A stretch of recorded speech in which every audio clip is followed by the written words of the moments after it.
அந்த நேரம் அதை பார்க்கும்போது நம்ம எரியாமல் நம்மாடுற அவர் அப்படிங்கிற ஒரு உணர்வு வருதுல்ல, நம்ம ஊர் பெருமையை கொண்டு போய் அங்கே வச்சுட்டா இருப்பாரு அப்படிங்கிறதெல்லாம் இருக்குல்ல. ஸோ அது வந்து ஆட்டோமேட்டிக்காக தமிழ்நாட்டினுடைய ஒவ்வொரு குடும்பமும் இளையராஜாவை கொண்டாடிட்டு இருக்கு.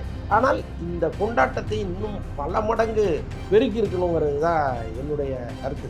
முதல்வரே போய் நின்றுருந்தாருன்னா அதை விட சந்தோஷம் வேற என்ன இருந்திருக்கு. நீ எதுக்கு எனக்காக டைம் ஸ்பெண்ட் பண்ணுறேன், நான் நல்ல நல்ல பாடல்கள்லாம் போடுறேன், கேளு, என்ஜாய் பண்ணு, போயிட்டே இரு அப்படிங்கிறாரு. ஸோ அதான் அவர் மனதில் இருப்பதை டக்கு டக்குன்னு பேசுவது தான் அவர்கிட்ட இருக்கிற பெரிய பிரச்சனை. இன்னொன்று, அவர் ரொம்ப கர்வப்படுறாருன்னு சொல்வதுக்கு அதுவும் பதிலே சொல்லிட்டாரு. நான் கர்வப்படாமல் எவன்டா பட முடியும்னு சொல்லிட்டாரு. உண்மை அதுதானே. இளையராஜாட்டா இருக்கிற ஒரு நளினம், ஒரு நேர்த்தி, ஒரு அது வந்து இவன்ட்ட இல்லை. ஸோ இதெல்லாம் கம்பேர் பண்ணும்போது பார்த்தீங்கன்னா எப்போவுமே அப்பாவோட மகனை கம்பேர் பண்ணுறதுங்கிறது ரொம்ப இயல்பானது. ஒரு கட்டத்தில் பீக்கில் இருந்தார். ஆமாம், அவரே வந்து ஒர்க்கில் வந்து ரொம்ப சோம்பேறித்தனப்படுறாருன்னு தான் சொல்கிறாங்க. அவருக்கு என்னென்னா, எனக்காக ஏன் டைம் ஸ்பெண்ட் பண்ணுறீங்க, நான் உங்களுக்காக பாடல்களை போட்டு கொடுக்குறேன், அதை கேட்டுட்டு போங்க. இதை விட்டுட்டு நீங்கள் என்னை புகழ்வதற்கு எதுக்கு ஒரு 100 நாள் உட்காந்து ஒரு கவிதை எழுதணும், ஏன் ஒரு சிலையை வரைக்கும்.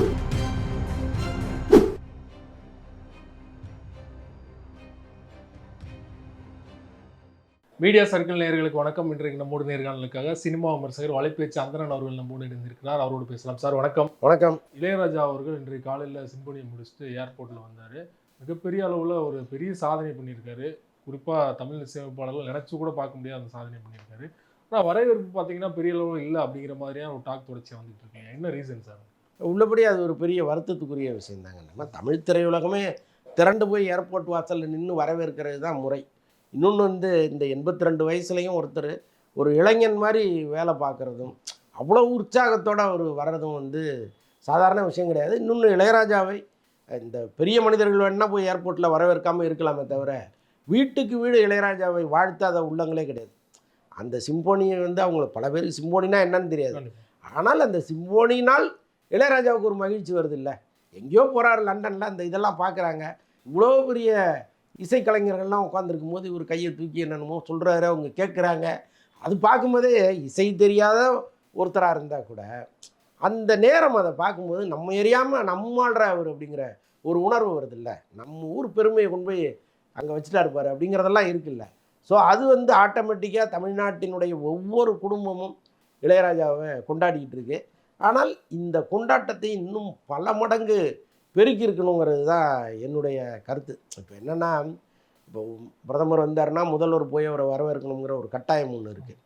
ஆனால் இளையராஜா மாதிரி ஒரு பெரிய இசைக்கலைஞர் வரும்பொழுது முதல்வரே போய் நின்றுருந்தாருன்னா அதை விட சந்தோஷம் வேற என்ன இருந்திருக்க முடியும். அமைச்சர் போனது முதல்வரே போயிருக்கணும். இல்லை, அமைச்சர்கள் வந்தாங்கங்கிறத தாண்டி முதல்வரே போய் வரவேற்றிருந்தால் இன்னும் நல்லா இருந்திருக்கும். அப்புறம் இந்த திரையுலகத்தை சார்ந்த மற்ற இசை கலைஞர்கள், இப்போ இசையமைப்பாளர்கள், ஜிவி பிரகாஷ், இன்னும் பல பேர், தேவிஸ்ரீ பிரசாத் எல்லாம் இளையராஜாவுடைய வெறியன் அவர். இப்போ அவரெல்லாம் அங்கே வந்து நின்று இன்னும் யாரெல்லாம் இசையமைப்பாளர்களாக இருக்காங்களோ இளையராஜாவை பார்த்து இங்கே வந்தாங்களோ அவ்வளோ பேரும் அங்கே வந்து நின்று ஒரு பெரிய அவருக்குன்னே ஒரு பாட்டை கம்போஸ் பண்ணி புதுசாக அங்கே போட்டு மிரட்டிருக்கலாமே. இது ஒரு இதை விட வேற என்ன சந்தோஷத்தை அவருக்கு நீங்கள் கொடுக்க போகிறீங்க? பணமாக கொடுக்க போகிறீங்களா? கிடையாது. சொத்துக்களை வாங்கி தர போகிறீங்களா? கிடையாது. அப்போது ஒரு அவருக்காக ஒரு பாடலை நாங்கள் போட்டோங்க, கேளுங்க அப்படின்னு வந்து நின்னாங்கன்னா எப்படி இருந்திருக்கும்? அந்த ஒரு அரிய வாய்ப்பை அவங்க மிஸ் பண்ணிட்டாங்க. ஒரு கிரிக்கெட் கோப்பை ஜெயிச்சு வந்தாலே அவ்வளோ பெரிய வரவேற்பு கிடையாது. அதாங்க, இப்போ ஆஸ்கார் போவாங்க தன்னெழுச்சியா, அதில் மக்களும் போல இல்லையா? மக்களுக்குலாம் தெரியல. இப்போ ஒரு இன்னைக்கு காலையில் 8:30 மணிக்கு வந்து இறங்குறாருங்கிற தகவலே நேற்று நைட்டு தான் போடுறாங்க. அதற்கப்புறம் வந்து நீங்கள் சேனலில் செய்தியாக போட்டு ஊர்லேருந்து கிளம்பி வர்றதுங்களாம் ரொம்ப சிக்கல். அப்போ இவங்க என்ன பண்ணியிருக்கணும், இளையராஜா லண்டன் போகும்போதே தெரியும் அவர் சிம்போனி அழகாக முடிக்க போகிறார், அங்கே போய் தடுமாற போகிறது கிடையாது. அப்போ அவர் என்றைக்கு வர்றாருன்னு கேட்டுக்கிட்டு கரெக்டாக போகிற நாள் அன்னைக்கே இளையராஜா வந்து சிம்போனி முடிச்சுட்டு இத்தனாம் தேதி வர்றாரு, வாங்க எல்லாம் கேதர் ஆகின்னா அது லெவலே வேற இல்லை. ஸோ அதை இங்கே பண்ணாமல் விட்டாங்களேங்கிறது தான் பெரிய வருத்தம். தொடர்ச்சியாக பல நாடுகளில் இந்த சிம்போனியை வந்து நான் இது பண்ண போகிறேன் அப்படின்னு சொல்லியிருக்காரு இல்லையா? தமிழ்நாட்டில் பண்ண வாய்ப்பு இருக்குன்னு நினைக்கிறீங்களா? இல்லை, அவரே சொல்லிட்டாரு தமிழ்நாட்டில் கட்டாயமாக பண்ண போகிறேன்னு சொல்லிட்டாரு. அது இங்கே பண்ணிவிட்டு வெளிநாட்டுக்கு போகிறாரா, வெளிநாட்டில் பண்ணிவிட்டு இங்கே வராரான்னு தெரியல. அது அவர் தான் முடிவு எடுக்கணும். பட் நம் மக்கள் முன்னால் அவர் அதை பண்ணும் பொழுது அந்த சந்தோஷம், அந்த தமிழ் குரல்களை அவர் கேட்க முடியல. இப்போ இதே வந்து எங்கேயோ வெளிநாட்டில் அவர் பண்ணுறாருன்னா இதே இங்கே அடிக்கிற விசிலும் கைத்தட்டலும் கொண்டாட்டமும் அங்கே இருக்குமான்னா அந்த அளவுக்கு இருக்காது. எந்தெந்த லாங்குவேஜ்லேயும் அவன் பேசி அவனுடைய வாழ்த்துக்களை சொல்ல போகிறான். பட் இங்கே தமிழில் அவங்க பேசுகிறது கொச்சையான வார்த்தைகளாக கூட இருக்கலாம். ஒரு கட்டத்துக்கு மேலே ரொம்ப அன்பு அதிகமாகிட்டால் கெட்ட வார்த்தை சொல்லிலாம் திட்டுவாங்க. ஸோ அந்த மாதிரிலாம் வந்து அந்த வார்த்தைகளை சொல்லி சந்தோஷப்படுறதெல்லாம் இருக்குல்ல. ஸோ அதுதான் அவரும் விரும்புவார். பட் என்ன பண்ண போகிறாருன்னு தெரியல. அரசு சார்பாவோ இல்லை தமிழ் சினிமா சார்பாவோ ஏதாவது விழா எடுக்க வாய்ப்பு இருக்குன்னு நினைக்கிறீங்களா? எடுக்கணும் கட்டாயமாக. இப்போ கலைஞர் இருந்திருந்தால் இந்நேரம் அது நடந்திருக்கும். ஏன்னா கலைஞர் வந்து இசைஞானிங்கிற பட்டத்தை கொடுத்தவரே அவர் தான். ஏதோ ஒரு பட விழாவில் வந்து இளையராஜாவை பற்றி அவ்வளோ நேரம் கலைஞர் புகழ்ந்து பேசிகிட்டு இருந்தார். இளையராஜா மேடையில் வச்சுக்கிட்டு கலைஞருக்காக தான் பிறந்தநாளே மாற்றினதா அவர். ஆமாம், கலைஞருக்காகவே மாற்றினார் அவர். ஸோ அப்படி வந்து அவங்களுக்குள்ள ஒரு ஆத்மார்த்தமான நட்பெல்லாம் இருந்துச்சு. கலைஞர் இருந்தால் நிச்சயமாக அது நடந்திருக்கும். ஒன்று ஏற்பாடு பண்ணுங்கன்ற மாதிரி. ஆமாம். குறிப்பாக இளையராஜா அவர்கள் நீ ஏர்போர்ட்டில் பேசும்போது தயவு செஞ்சு வந்து டவுன்லோட் பண்ணி இதை கேட்காதீங்க சிம்பொனி அப்படின்னு சொல்கிறாரு. ஆனால் அதை வந்து அப்படியே மடைமாற்ற விதமாக வந்து இளையராஜா ஏற்கனவே காப்பி ரைட்ஸ் கேட்கணும்னு சொன்னாரோ அதே மாதிரி இதை பிரித்து போடுறாங்க இல்லையா? ஆமாம்மா, அது தொடர்ச்சியாக கட்டிட்டு இருக்காங்க. ஆமாம், உள்ளபடியே அது வந்து அது அப்படி தான் சொல்கிறாங்க. அது அந்த அர்த்தத்தில் அவர் சொல்கிறார். ரொம்ப கேஷுவலாக சொல்கிறாரு. டவுன்லோட் பண்ணுறது தப்பு இல்லைன்னு சொல்கிறேன். அதுக்காக நான் டவுன்லோட் பண்ணுறது தப்புலாம் நான் சொல்ல. உள்ளபடியே நீங்கள் நேரில் கேட்குற அந்த சுகம் வந்து டவுன்லோட் பண்ணி கேட்டால் வராதுன்னு அவர் சொல்கிறார். ஸோ அதை வந்து எப்படி வேறையாக பேச முடியுதுன்னு தான் நமக்கு தெரியல. எதனால தொடர்ச்சியாக அவர் மீது இப்படி ஒரு வன்மம்? அந்த சூழலில் அப்படி அவர் பேசுகிறார், சில வார்த்தைகளை விட்டுறாரு. ஆனால் சிலர் கடந்து போயிடுறாங்க, சில பேர் வந்து அதே பிடிச்சிட்டு வன்மத்தை கேட்குறாங்க இல்லையா? அது என்ன ரீசன் நினைக்கிறீங்க இளையராஜா? இல்லைங்க, இப்போ இளையராஜாவை எப்போவுமே வந்து பல பெரிய மனிதர்களை நீங்கள் நெருங்கி பார்த்தீங்கன்னா ஏன்டா நெருங்கணும்னு இருக்கும். கண்டிப்பாக இளையராஜாட்ட இன்னும் கொஞ்சம் கூட இருக்கும். ஏன்னா அவர் வந்து எதற்காகவும் கவலைப்பட மாட்டார். மனசில் என்ன இருக்கோ அதை வந்து நேரடியாக பேசிடுவார். நானே வந்து ஒரு வீடியோ போட்டிருந்தேன். அதில் சொல்லியிருந்தேன், ஒரு பெரிய பேராசிரியர் ஒருத்தவங்க வந்து இளையராஜாவினுடைய வாழ்க்கை வரலாறை இப்போ புது கவிதையிலே எழுதி எடுத்துகிட்டு போனாங்க. அந்த ரஃப் காப்பியே எடுத்து கொண்டு போய் அவர்கிட்ட கொடுத்து, ஐயா ஒரு அணிந்துரை கொடுங்கன்னு. என்னதுன்னு கேட்டாராம்.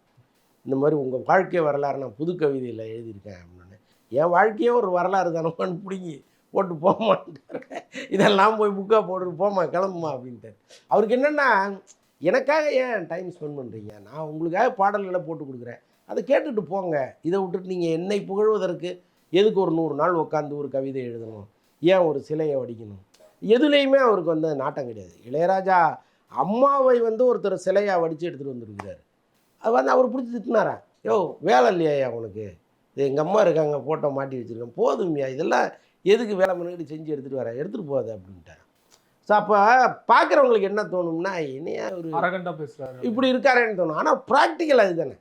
இப்போ நீ உங்கள் அம்மாவை நேசித்து உங்கள் அம்மாவை நீ ஒரு சிலை வடிச்சேன்னா அதில் ஒரு நியாயம் இருக்குது. எங்கள் அம்மா நீ அவங்கள பார்த்து கூட இருக்க மாட்டேன், உனக்கு எதுக்கு அதுன்னு கேட்குறது இருக்குல்ல, சரியான கேள்வி தானே அது. அப்போ அதுதான் கேட்குறாரு அவர். நீ எதுக்கு எனக்காக டைம் ஸ்பெண்ட் பண்ணுற? நான் நல்ல நல்ல பாடல்கள்லாம் போடுறேன், கேளு, என்ஜாய் பண்ணு, போயிட்டே இரு அப்படிங்கிறாரு அவர். ஸோ அதான் அவர் மனதில் இருப்பதை டக்கு டக்குன்னு பேசுவது தான் அவர்கிட்ட இருக்கிற பெரிய பிரச்சனை. இன்னொன்று, அவர் ரொம்ப கர்வப்படுறாருன்னு சொல்வதுக்கு அதுவும் பதிலே சொல்லிட்டார் அவர். நான் கர்வப்படாமல் எவன்டா பட முடியும்னு சொல்லிட்டாரு. உண்மை அதுதானே. இப்போ சாதாரணமான ஆட்கள் நம்மளே வந்து ஒரு கர்வம் வருது. எங்கேயோ ஒரு இடத்துல அவருக்கு இருக்கிறது என்ன தப்பு? நம்மை விட கொஞ்சம் கீழே இருக்கிறாங்கள பார்த்தா நம்ம கொஞ்சம் நக்கலாக பார்க்குறதெல்லாம் இருக்குல்ல. நமக்கே ஒன்றும் இல்லை. இந்த இளையராஜாவோட கம்பேர் பண்ணால் நம்மளாம் ஒன்றுமே கிடையாது, நத்திங். நமக்கு இருக்குல்ல ஒரு கோபம், ஒரு நக்கல் ஒன்று இருக்குல்ல நமக்குள்ள. ஏன் இளையராஜாவுக்கு இருக்கக்கூடாது? ஏன் அந்த திமிரு அவருக்கு இருக்கக்கூடாதுங்கிறது தான் நம்ம கேள்வி. அவர் பண்ணாத சாதனையே கிடையாது. அவ்வளோ பெரிய இசை உலகத்தின் ஏதாவது வார்த்தைகள் இருந்தால் போட்டுங்க. அப்படிப்பட்ட ஒருத்தர் நான் கர்வப்படாமல் எவன் பட முடியுங்கிறாரு. அதுவும் நியாயம்தாங்கிறேன். நான் 83 வயசுல இனிமேல் தான் நான் தொடங்க போகிறேன்னு சொல்கிறார் இல்லையா? அவ்வளோ எனர்ஜி அவர்கிட்ட இருக்குது. இந்த டைமில் வந்து அவருடைய 2 மகன்களோட அவரை கம்பேர் பண்ணுறாங்க இல்லையா? அதை எப்படி நீங்கள் பார்க்குறீங்க? கட்டாயமாக கம்பேர் பண்ணுவாங்கல்ல. அதாவது தாயை மிஞ்சிய குட்டி புலியாக தான் இருக்கணும் எப்போவுமே. ஆனால் இங்கே பெரும்பாலும் அப்படி இருப்பதில்லை. ஆனால் எங்கேயாவது ரேராக அது நடக்குது. அப்பாவினுடைய கனவை கொண்டு போகிற மகன் அப்பாவியோட வேகமாக ஓடுறதெல்லாம் எங்கேயாவது நடக்குது. பட் எல்லா இடங்களிலும் நடப்பதில்லை. இங்கே வந்து இளையராஜாவினுடைய மகன் கார்த்திக் ராஜா மேலே நமக்கு பெருசாக நம்பிக்கை இல்லைனாலும் இவனை வந்து அதை அப்பாவின் பணியை கொஞ்சம் தொடர்ந்தார்.